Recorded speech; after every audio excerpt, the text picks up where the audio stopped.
basically your metabolism, it's your fuel sources and your production, all right? So the fuels that come into your body, the pathways that they go along, and then they come out the other side when we exercise. All right, so everyone hears about metabolism, and they're, oh, I've got a fast metabolism, I've got a slow one, but people don't actually know what it is, and that's why I'm here to tell you. Okay, so your fuel sources and your production of it. Now let's have a look at your different fuel sources that you've got.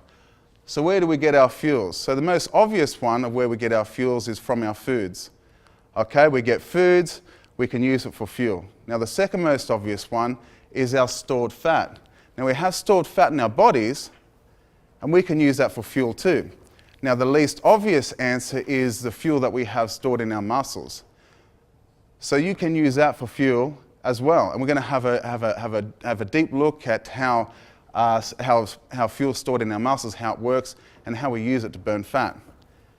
Okay, so you wake up in the morning, you can do your exercise, you haven't eaten anything yet, and that fuel comes from the fuel that's already stored in your muscle. So let's have a look at the first two, at our fuels, our foods, and our stored fat. Now, our foods are broken down into our macronutrients. So our foods are basically our calories. Now, calories are going to be at the top of the umbrella, yeah? So you hear about calories or kilojoules, mainly calories is what we hear about generally. And that breaks down into, the umbrella under that is three main components, which is carbohydrates, our proteins, and our fats, all right? They're our macronutrients. Now, what you put in your mouth, you find that you're also eating toxins as well. Now, toxins are going to be presented through the presentation by the white T, all right, the Y molecule. You're not going to see it that much, but what are toxins? A toxin is something that your body finds harmful and your body feels like you have to eradicate it. All right, so it's going to get rid of that toxin. And the other thing toxins are is anything that your body can't understand. So mainly processed foods, foods that have been chopped up, broken down, enter a packet, and those foods, they're not so bioavailable. So they're available to your body less biologically. Yeah, your body doesn't understand what that is. So when you have a whole food which are made of molecules, and you take it through some sort of process like you dehydrate it and then you have to reconstitute it, whether you microwave it, whether you homogenize it, or whether you pasteurize it, whether you freeze it, whether you try to preserve it somehow and put it in that packet. Now what happens when you do that to that molecule, it destroys it somewhat. So if I was to grab your finger and I was to freeze your finger and then thaw it back out, would it still work? No, it wouldn't work, so it's somewhat dead. And when that molecule from that food is somewhat dead, it becomes less bioavailable to your body. So your body doesn't know everything that it is. And when your body doesn't understand what a molecule is, that's seen as a toxin and it wants to get rid of it. So think about your multivitamins, for example. They're multivitamin, those pharmaceutical companies, they're giving you this supplement, and they're bombarding with 5,000% of vitamin C or whatever it is. Then you go to the toilet and you see it comes out, and it comes out yellow. That's your money coming out, yeah? That's your body doesn't know how to uptake a lot of that, and it's only going to take up 1 to 2% at most. So that's why they give you so much of it. All right? And everything else is a hindrance to your liver and a hindrance to your kidneys, and that's a toxin that your body doesn't need. So the next thing is a carbohydrate. Now that's going to be represented through tonight as a blue C molecule. Then we've got proteins, which is a red P, and we've got dietary fats, which is a yellow F. Now we can use them for fuels, but we can also use our fats for fuels, our stored fat that we find in our body. Now there are three different main types of fats that you have on your body. Now the first one is your cholesterol. So the cholesterol is the fat that we find stuck in our arteries and our veins. So your arteries, they're like pipes, right? And they feed your hair, they feed your muscles, they go around all the different parts of your body, and they feed every single cell in your body. So to put that in relation to, let's say your water supply. So you've got these big, massive pipes coming down from Warragamba Dam, all right? Now they're filled with sludge, all right? around the sides of those pipes. They're filled with algae. Sorry to break it to you, but I mean, your water's still clean. But they're going to come down and they're going to channel out to smaller pipes, and eventually you'll get to your water faucet so you can have a shower or you can turn your tap on. Now, the same thing is with your arteries. So within the insides of your arteries and your veins, you've got fat in there too, and it's stuck to the sides of the wall just like your water supply. And it's going to restrict that blood flow. Now, we can use that fat for fuel, all right? Oops. Now, you can also, there's another kind of fat, and this one is the biggest health risk, our organelle fat, our visceral fat. Now, this is a fat that we find inside our bodies. We find it around our heart. We find it around our liver, fatty heart. You find it within our intestines. And that's the biggest health risk.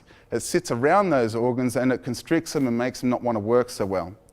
It's also the kind of fat that makes you wider. Yeah, so you see a lot of belly fat, that's that organelle fat, and that's the one we want to get rid of for our health risks. Now, the third fat that we have is subcutaneous fat. Now, that's a fat that we hate to see. All right, it's not so much of a health risk, but it sits between your fat and your skin. It sits between your muscle and sits between your skin. So you see it sits between your cheek muscles and your face. It sits on the outside of your legs. And when you get rid of it, you can see the definition, you can see your curves, and that's what we want to get rid of. Now, we can use that for fuel too. So the question is, do we want to use toxins and alcohol? Do we want to use that for fuel? Or do we want to use carbohydrates? Is carbohydrates the kind of fuel we want to use?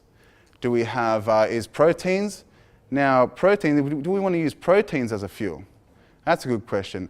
Or do we want to use dietary fats? Is that what we want to use as fuel? Or do we want to use a fat that's on our bum, our belly, our thighs, within our organs, and get rid of that cholesterol in there? Is that the kind of fuel that we want to use? So, we had a look at our different fuel sources. Now let's see how we produce them into fuel. So we have our macronutrients, our carbohydrates, our proteins, and our fats. Now when we eat them, they're going to break down in our stomach. Okay, so they break down your stomach acid, it breaks down into millions of different molecules, and it breaks them down, and eventually they're going to enter your liver.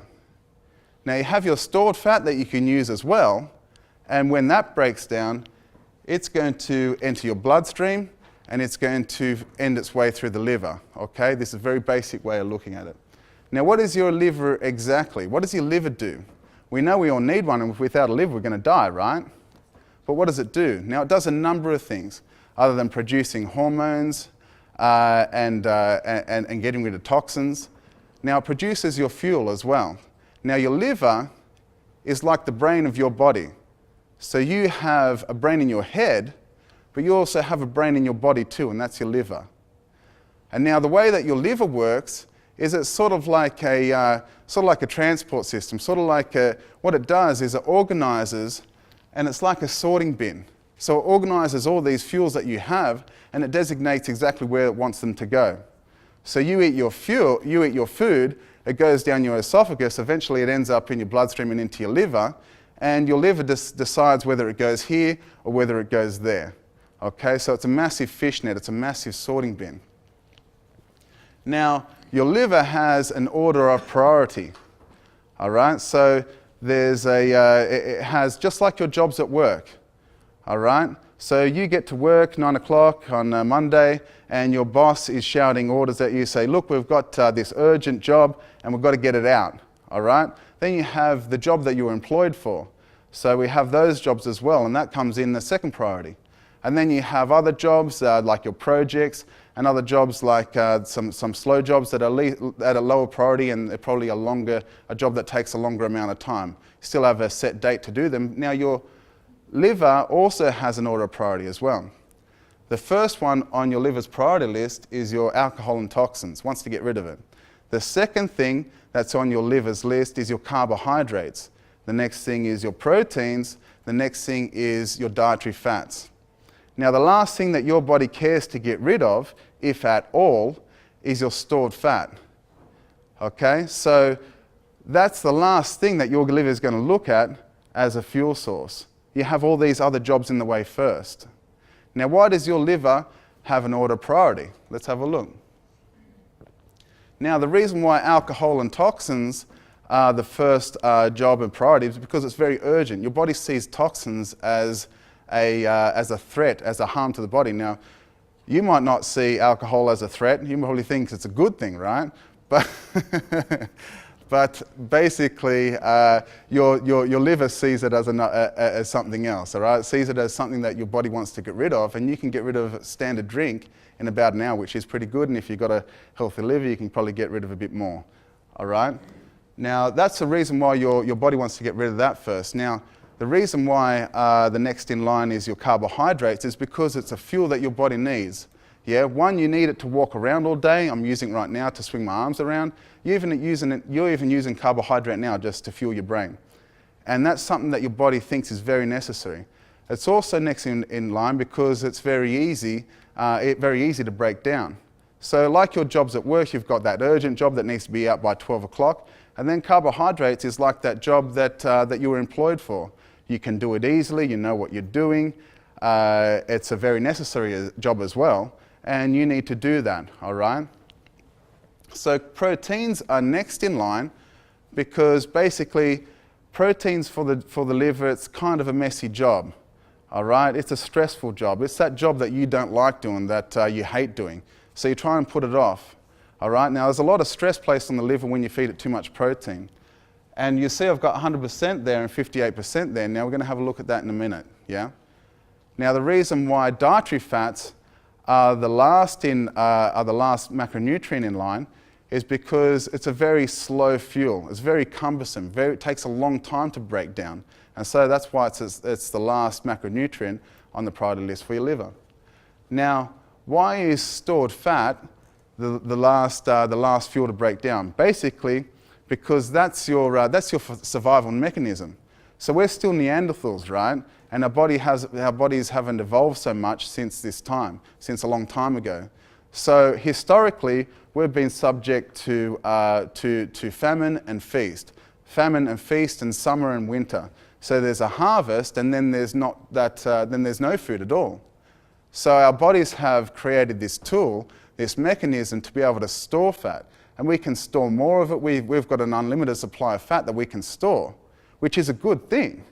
Now you're going to hear me talk about hibernation and hunter throughout the seminar. And so your body has these hibernation modes and also has these hunting modes. All right. So when winter's about to come, they harvest, they hunt, and they try to get as much fuel as they can, hide it in their caves. And your body tries to do exactly the same thing. It tries to store up as much fat as it can so it can keep it in good stead for the winter. But society these days, we're not subject to this famine anymore. All right, we're in a feast. We're in the opposite thing. We've got, there's more food, oversupply of food over and over again. So we've got to somehow try to conjure our metabolisms, our liver, to think that that is a fuel that we need to burn. All right, we're going to have a look at that today. So you've got to conjure your liver to be comfortable in burning fat. All right. So the summary is our fuels come from ingested and stored fuels.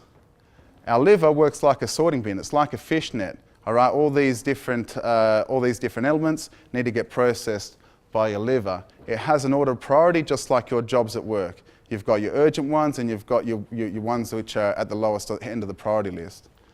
And your stored fat, your body thinks that's good and it wants to hold on to it, okay?